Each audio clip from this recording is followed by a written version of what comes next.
মক্কায় ইহুদিরা এসে দল পাকালো, চল মুহাম্মদকে আজকে প্রশ্ন করে আটকায় দিব।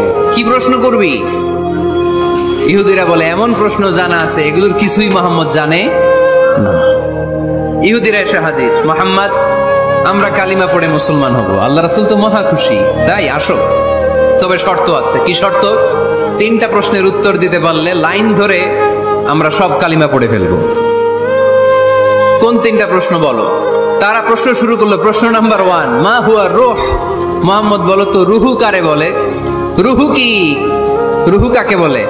এই যে রুহু, এটা দেহের মধ্যে ঢুকলে মানুষ নড়ে চড়ে, অ্যানিমেশন, জীবন্ত প্রাণবন্ত, আছে না নাই? এটা যখন চলে যায় আর লড়ে আর নড়ে চড়ে।